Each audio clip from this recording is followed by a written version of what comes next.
Update sa ating pinagawang project na Dirty Kitchen. Ito po, inumpisahan na po nila ang paggawa ng Dirty Kitchen. Ayan po. Ayan, naka-flooring na. Ayan, wala pa po yung bubong, kundi flooring. Ayan, pino-flooringan po nila una. Ayan, ang Dirty Kitchen natin. So, napaka-solid. Siguro maganda ang labas nito. Kasi hindi na po siya gaanong kalakihan. Tama lang po. Kasi ano nga po siya, dirty kitchen nga po eh. Hindi na natin kailangan na malaki na masyado. Tamang-tama lang po siya sa space namin. Sa gilid ng aming bahay. Ayan ang dirty kitchen. Ayan ang aming pin. Hello, good morning. Good morning mga ka-chiki-chikiday. Chikidam, good morning sa lahat. Ito ay nandito tayo sa kwarto natin. Ayun, kumusta na po kayo mga higala? Maayong adlaw, maayong buntag.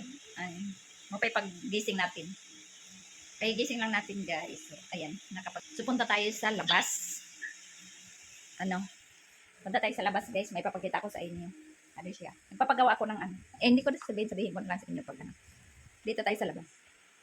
So, sa hindi pa nakapag-subscribe ng aking YouTube channel, so please subscribe my YouTube channel and like and share. So, ipakita ko sa inyo guys. Labas muna tayo. Hala! May palaka nakapasok guys. Ang liit. Ay, di pala. Akala ko palaka. Ano pala ang lizard? Ay, pakita ko sa inyo guys. Yeah. Pagka ito yung ng kitchen. Dirty kitchen guys. Ayan na. Ay, flooring na po sila. Parang 3 days po nila ito ginawa. Flooring na nila. Hanggang dito lang. Hanggang lang po yan.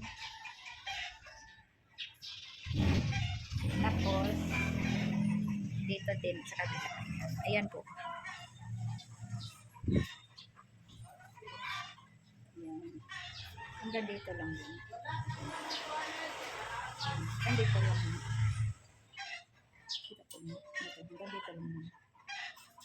Ayan po ang kabuuhan. So, labas tayo para makita natin. Po lang. Dirty kitchen. Ayan ang pinagawa natin dito sa bahay natin. So, kaya hindi muna tayo makauwi ng Taiwan. Hindi muna tayo makabalik kasi napaka-busy po natin. Busy po talaga ako. So, ayan ang materialis. Gagawin po na. Ayan po lang ang gagawin ng bubong para sa bubong. So, ayan ang labas natin. Tingnan natin. Ayan. Ito na. Hanggang dito lang po yan.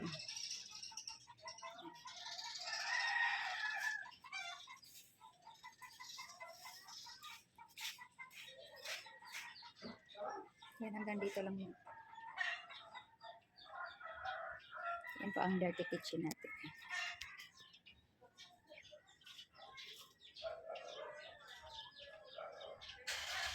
Yan po ang dirty kitchen natin. Malapit na po na yan matapos. Matatapos na po yan. Dito po tayo sa grahian. Magulo yung grahian natin. Pag matapos yung dirty kitchen, mailipat na natin yung mga box na yan. Yung mga binapag-ahit ko. Tapos, ayan. Ilipat namin yan doon sa nabili rin namin lupa. Ayan. Mga buti-buti. Mga buti ng Coke, beer, Red Horse, yan. Ilipat namin yan doon guys. Dalhin namin yan sa binilhan namin ng lupa din sa highway. Kasi magawa kami ng tindahan doon. So, kaya ilipat natin mga abubot. Magawa kami ng tindahan doon. Hindi pa sa ngayon. Mag-ipon muna tayo ng pangpuhunan. Sinsyanan nyo yung itsura ko guys kasi kagigising na natin. So, yan ang grahe natin. Resulta ng grahe natin na puno. puno sa mga abubot. Lilinis din yan. Yung mga kuan na yung bakal na yan gagamitin doon sa dirty kitchen. Labas ay ano natin, sara natin to. Tingnan mo yung pinto namin, guys. Ano, ang laki ng agwat. Kasi binili po itong kahoy na to. Tugas po ito na kahoy. Binili itong kahoy na to noon. Medyo ano pa siya, basa. Basa pa siya. Tapos parang ano pa rin. Ano siya ba? Yung, hindi pa siya tuyo.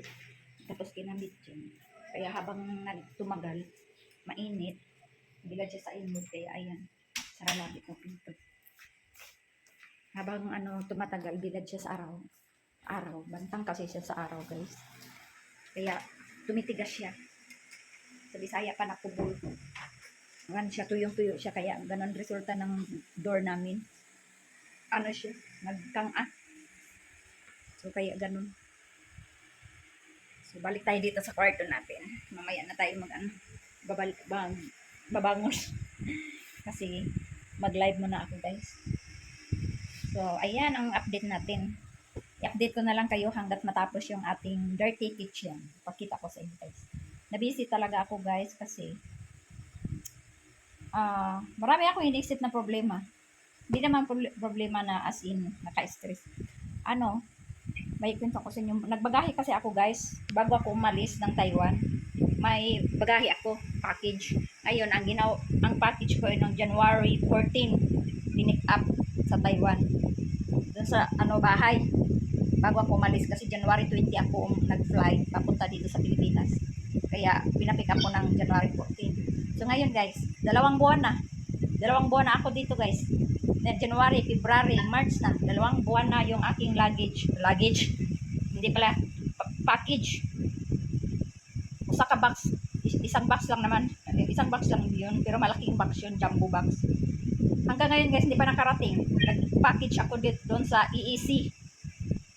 Hindi pa nakarating, guys. Dapat 1 buwan. Pinakatagal yan is 1 month and 3 weeks. Yan ang pinakatagal dito sa amin sa Mindanao. Kaya nandito ako sa Dipolog, Zamboanga del Norte. Yan ang pinakamatagal na matanggap ko yung luggage ko yan. Ay, luggage package. Ngayon talaga, naabotan talaga ng 2 buwan. Excuse me. 2 buwan talaga, guys, hindi pa nakarating. Kaya, kontakon ko na yung company ng EEC sa Taiwan. Kasi pag nagkakataon, nako, mga bagahe pa naman yung ibang, hindi naman lahat, mga karamihan, mga bagahe, hindi nakakarating. Nakarating man, mga bawas na. Minsan, basura na lang nakarating ng may-ari, ng pamilya ng nagpapadala. Kaya, guys, ingat-ingat kayo sa mga package ninyo. Piliin ninyo yung kumpanya na honest, na makarating sa pamilya niyo, na pinapapadalahan niyo. Kaya ako, taon-taon talaga ako nagpapadala, guys. Hindi pa nangyari sa akin yan, maabot ng 2 months. Ngayon lang, first, padala ko lang to. Dati kasi nagpadala ako sa Manila, Pinoy Express sa Taiwan. Yan ang pinapadalahan ko una. Ano na ako, guys, sa Taiwan, mag 30 years na ako, guys. Ngayon ko lang, first time ko ito mangyari ng package ko na 2 buwan hindi pa nakarating. So, ayan, ipapalo up ko to. Tawagan ko ng kumpanya na Taiwan, may makabalik na ako sa Taiwan, guys, hindi pa matanggap. So, ayun, guys, update ko na lang kayo sa ating work. Hindi naman ako nag-work, busy din ako. Iba ang nag-work, pero siyempre, tayo ang may-ari ng pinagawa natin. Kailangan natin sila tingnan, yung mga tabahan din. So, update ko kayo, guys. Siguro mamaya, hindi ko na ipakita sa inyo yung una nilang gawa. Siguro 3 araw na ngayon yung gawa nila ngayon. So, yan ang pinagawa nating dirty kitchen. Abangan natin, guys, kung anong itsura ng ating dirty kitchen. Abangan natin. Pero ito, guys, yung bahay ko na to, malaki pa talagang kulang to. Kasi itong kwarto namin, ang kwarto ko, napinturahan na siya, pero hindi pa siya tapos. Tingnan niyo. Hindi pa yan tapos, may mga pa yan, yung mga, kada ditang linyang gamay, yung linya ganyan.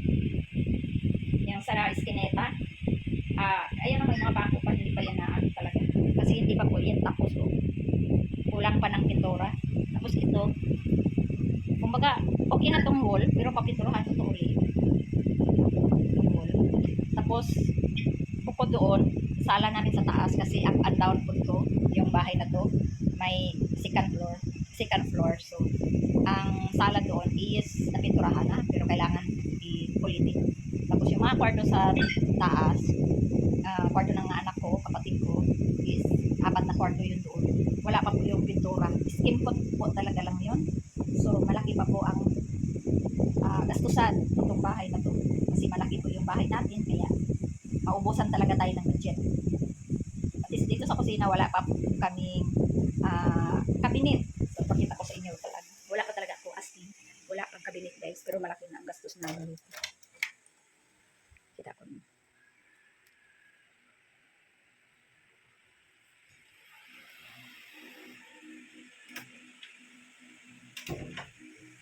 Nandun na yung pamangkin ko guys. Pupunta ng school yun. Kaya hindi ko kaayaw ganong pinakita sa inyo kasi takot sa camera yun eh. Sa sunod, ano na lang, ipakita ko sa inyo lahat na wala pa talaga as in.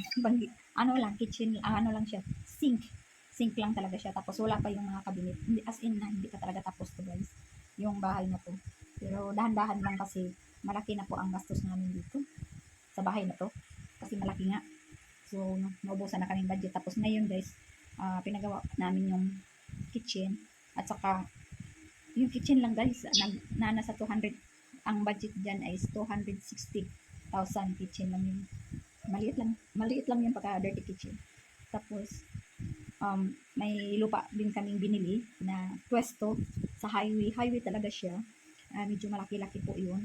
Ay, hindi ganong kalaki. Maliit lang po siya na pwesto para tindahan. Kasi magtindahan na po tayo. Abangan niyo yan guys.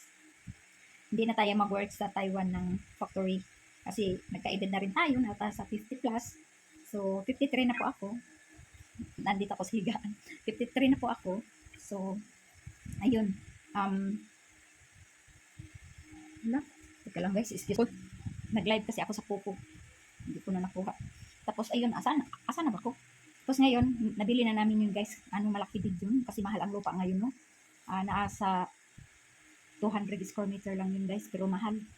Napakamahal. Mahal ang binili namin. May price talaga siya. May price talaga. Siguro sa mga bandang province ka lang bumibili, mura lang. Pero dito sa city kasi, residential ba tawag niyan? Highway na siya na. Marami siyang bahay. Ano kasi na to, pa city na ba? Pero hindi ako sentro sa city talaga guys. Magbiyahe ka pa ng mga 20 minutes, 15 o 10 minutes, ganun, para sentro. Ayan, mahal din yun, nabili namin, kaya yun talaga pangarap ko na magkaroon ako ng pwesto at magawa ako ng tindahan, bigasan. So, abangan nyo yan guys, makapagtindahan na tayo. Hindi na tayo magtrabaho sa factory sa Taiwan. So, ang gawin ko na lang, mag-business ako dito, magnegosyo ako dito, kahit maliit lang, basta may income ako dito, pag umuwi, may income ako dito, may isikasuhin ako dito, okay lang sa akin. Tapos, babalik ako sa Taiwan, mag-ano na lang ako, magbisita sa mga anak ko, kasi mga anak ko ay, mga anak ko doon talaga yan, magtrabaho, at saka doon talaga yan na isinilang, pinanganak, kasi Taiwanese na ang papa nila. So, bibisitahin ko na lang sila guys, at saka pwede, hindi pwede na hindi rin ako uuwi doon kasi citizen ako doon. Kailangan ko din na mag-stay ako doon mga 1 month or mga ilang weeks para dili ako mawala sa household. So, ayun, balik tayo doon.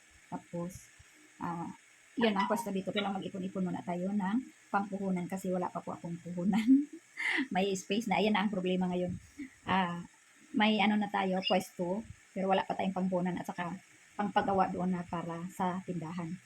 Mayroon naman yung maliit na kumbaga house and lot, pero ang half lang yun siya na para lang ulang siya tapos may bubong. Simple lang siya pero kailangan talaga ano ba yun? Uulitin, babaguhin kasi po yung lupa. Ang lupa doon is yung dati pa kasi, yung dati pa, 'di ba? Ano naman talaga kasi ang panahon natin nagbago, 'di ba? Yung mga lugar ba, parang umuunlad, parang ganun ba, yung mga kalsada. Dati, sila, mababaw, malalim. Tapos, ngayon, sa panahon ngayon, masaminto na ang mga kalsada, kaya tumataas ang kalsada. Tapos yung, lupa, yung iba, naging malalim. Kaya hindi sila naglibil. Ganun. So, kailangan ko babaguhin yun. Siguro gigibain ko yun, ipagiba ko, tapos ipagawa ng panibagong.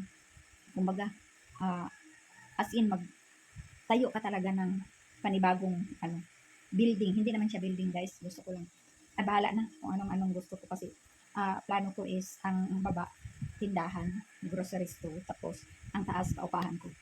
So, yun ang plano ko sa aking lupa ang nabili. Yung lupa na nabili namin. Tapos, ayun na guys. So, yan, i-update ko na lang kung anong mga ginagawa ko dito sa Pilipinas. Kaya, busy-busy ko tayo. At, yun nga, gagawin ko yung, hindi lang grocery yun guys, bigasan. Yun talaga ang pangarap ko na magkaroon akong tindahan bigasan. Tapos may kaunting grocery. Kasi may ano din ako, may palayan naman ako na malaki-laki din yun. Kaunti ko lang na parang isang ektarya. Ayun. Tapos may bibilhin din kaming another palayan. So hindi namin nabayaran yun. Na-stay ngayon yan na kumbaga na hold kasi yung papilis ng palayan na yun hindi kumpleto. So maraming kulang kaya pinaprocess yan kasi nung relocate nakadaan ba na maganyan na bumibili ng lupa na hindi kumpleto yung papilis, maraming kulang. Kumbaga naapa siya sa mother title. Pero wala namang problema yung kasi tatlo lang sila magkapatid. Kwento ko na lang sa inyo ha. Baka kamo, may mga kababayan natin dyan na bumibili ng lupa na katulad ko na nabintahan ng lupa ay palayan or lupa. Kahit anong klaseng lupa basta. Kailangan ninyo na bumili ng ito, ganito ikwento ko sa inyo. Title na siya. Noon pa kasi ang may-ari niyan ay mama nila. Ito ngayon, namatay na yung mama nila noong October, bago lang, ngayong October lang. Namatay na. Tapos ngayon, ibibintas sa anak niyang lalaki. Ngayon, tatlo silang magkapatid. Kumbaga, angkin-angkin ba? Tapos sabi, yung palayan sa lalaki. Tapos yung ibang nila, lupa, doon sa dalawang kapatid na babae. Kasi, lalaki nga yun. Yung mga babae, hindi naman yung nag-araro. So, ayun, ang kanang lalaki, yung siya ang may-ari ng palayan na yun. So, bininta niya. Ngayon, pagbinta niya, guys, hindi kumpleto yung papilis. Kasi dati pala, sinanla yan sa bangko ng mama niya. Tapos ngayon, binayaran na nila sa bangko. So, nakuha na nila ang titulo sa bangko. Kasi pag nakasanla yan sa bangko, kukunin talaga sa bangko yan titulo. Ngayon, nabayaran nila, guys, ang bangko. So, nakuha na nila ang titulo. Ang nangyari, kasi matanda na yung nanay nila, so, hindi na yun natandaan, yung mga papilis na yun, yung resibo galing sa bangko, guys, nawala. Kailangan yun na may resibo, yung cancellation sa bangko nga, nakatibayan na, nagbayad na sila. At dapat cancel yun. Ngayon, wala sila cancellation papers, tapos wala silang resibo. Resibo, yung receipt ba, galing sa bangko, na katibayan na, nagbayad na sila. Ngayon, guys, ayun ang problema. Hindi pa, yan ang unang problema nila, guys. Pagkatapos niyan, marami pa silang mga kulang. Siguro, mga 3 pa siguro papilis yun na na kailangan ilakad bago maibenta nila yun. Saka ako kasi guys, bibili ako, gusto ko malinis. Ngayon, ang gagawin na lang namin kasi mura pati yung lupa. Siya, 3,532 square meter. So medyo okay na siya. Kantidad din siya ng 520,000. So ang ginawa ko guys, kasi magmamadali siyang umalis, kasi babalik siya ng Manila, kasi nakatira na siya sa Manila, ayaw na niyang tumira dito sa Dipolog. So ngayon, magbayaran na sana kami guys. Ang kaso lang, hindi pa talaga, kasi yun na nga ang kulang sa bangko, na cancellation ang kulang, kasi kailangan yun sa paglakad, kasi yun nga, makikita yun na naka sa bangko, naka-loan, nakasanla. So ayan, so na-stop ang aming ano ba yung tawag yun? Pagbibili, bili-binta, binta-bili, parang ganun, ano ba tawag? So na-stop yan ngayon guys, kasi nag-communicate na nga kami doon sa may-ari, sinamahan namin siya doon sa bangko, kasi para talaga maliwanagan kung ano ba talaga, kasi pumupunta sila doon, hiningian sila ng 5,000, tapos wala silang pera pang bayad. Ngayon, pinuntahan talaga namin ng isang Webes pumunta kami doon, at sabi ko magbayad na kami. Tapos, hindi namin na ano, kasi yung naglakad ng papilis dun sa attorney, yung attorney talaga ang nagsabi sa amin, nandoon sila lahat. Kami lahat nandoon, yung magbibinta at saka akong bibili, nandoon kami.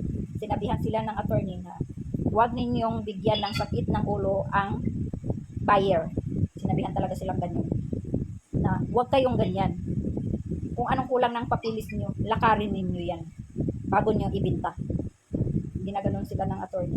So, ang secretary ng attorney is nagsabi sa amin, magaling kasi yung secretary na yun guys, kasi matagal na talaga yan na, ano, siya talaga ang secretary ng lawyer ko noon pa, na nandun na sa US, tapos ngayon, ibang lawyer na ngayon, ang nag-handle sa kanya, kumbaga yung post niya is, iba ng lawyer, dalawang yung lawyer niya ngayon dun. So, magaling talaga yun na secretary, bilib ako dun, kahit gaano kadami ang, ano niya, no, mga customer, pero kaya talaga niya. Tapos, yun na nga guys, hindi na yung kasali. Yun na nga, ang sabi niya sa amin na, sige, samahan niyo siya sa bangko. Puntahan niyo sa bangko para maliwanagan at saka alam niyo kung anong mangyari. Kung ano ang magagawa. Ganon. So, pinuntahan namin guys. Sinamahan namin yung may-ari ng lupa. So, yan lang naman pala guys. Pabalik-balik siya doon, nakailang balik siya sa bangko. Ang kailangan lang niyang manghingi ng request, cancellation.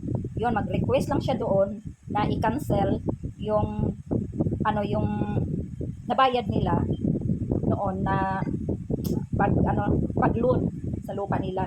Cancellation lang pala ang kailangan, at saka kailangan niya mag-request. Ngayon guys, hindi pala siya nag-request noon. Naghingi na lang din, nagsinabihan na lang siya na magbayad ng 5,000. Yun ang sabi niya sa akin. So, bago bigyan siya ng receipt. So, ayun na nga guys, sabi niya, sinamahan talaga namin siya doon sa bangko. Ang sabi doon sa taga-bangko, mag-request kayo ng cancellation. Tapos, bago kayo bigyan yan na cancellation, maghintay muna kayo ng 1 month. At saka, tinanong namin ang bayad, kung magbayad na ba agad. Ang sabi, hindi pa kayo magbayad. Hintayin nyo dumating ang cancellation ninyo bago kayo magbayad. Saka na kayo magbayad. Yun ang sabi. Hindi na ba kami? Kaya sabi ko, bayaran na sila ganun. Exit na kami ng pizza araw na ganun. Nag-meet na kami at magbabayad na kami. Nandun na yung mga pamangkin niya. Yan, yung nag-alaga ng palayan niya. Nandun na kasi dapat niya babayaran yun guys. Yung nag-alaga ng palayan niya, yung tauhan. Kasi matagal na yung nagtrabaho sa kanila guys, 12 years na. So, ganun talaga. Pag ang may mga lupa, tapos may mga tauhan kayo, tapos kumbaga parang upa sila, ng upahan sa lupa na yun.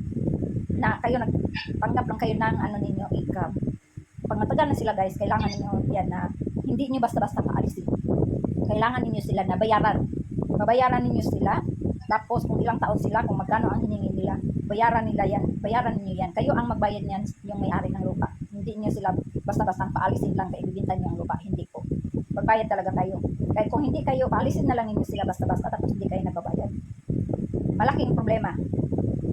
Kayo, ang may-ari, magproblema kayo at saka yung nakabili. Kasi hahabulin kayo ng nag-alaga, yung nagtatrabaho, hahabulin kayo. Magkaroon ng problema yan ng nakabili. Kaya kayo guys, yung bumibili, ingat-ingat po kayo sa mga nagbibinta ng lupa. Karamihan sa nagbibinta ng lupa, may titulo pero may problema ang mga papilis. Kaya ingat-ingat po kayo niyan. Payo ko lang sa inyo. Kasi hindi lang ako ang may nakaranas, marami po. So, kailangan nyo po bumili ng lupa na kompleto, finish na, ready to transfer na sa pangalan ninyo. Yan ang malinis, siya, madali lang. Kasi pag sabi nyo magbayad na kayo, tapos perma na kayo, yung nagbinta, magpipirmahan na yan. Saka kayo magbayad ng pera ninyo. Kumbaga yan ang tinawag na deed of sale. Pag magpirma na kayo ng deed of sale, kailangan pirma sila, yung nagbibenta, kung sino pang mga involved dyan sa mga papilis na yan sa titulo. Kailangan pipirma lahat yan. Tapos, ayan na. Yun lang ang pipirma lang yan sila.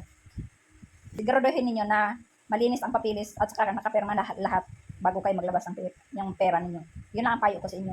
So, ngayon guys, ang nangyari. So, yun na nga guys, ang update natin. So, sa update natin dito sa Pilipinas. So, yan ang natin. Wala yung kapit ko na lumamig. So, ayan guys, i-update ko kayo at saka ayun may nagtatrabaho na kasi nagkarinig na akong ingay sa gas. So update ko kayo guys sa sunod nating video ang ating dirty kitchen. So ipa-share ko rin kayo doon sa nabili nating pwesto. Doon yan sa highway. Ano tayo dun? Ipapa-share ko kayo. So thank you for watching guys. God bless you all and good morning. Ano ko kayo dito sa bintana. Ano ko kayo. Yung aso namin guys, napaka ingay. Ay, ito pala. Ipakita ko pala yung ang dirty kitchen.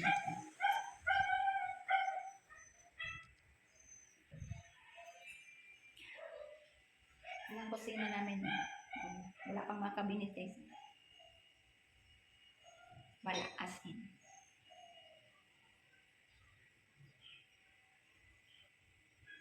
Yan. Yung mga gamit namin, lagyan namin ng hanging cabinet dyan. Tapos table. Okay. Tapos dito, cabinet. Tapos lagyan namin counting hanging cabinet dyan. Yan ang guys. Yung aming CR. Hindi sinira.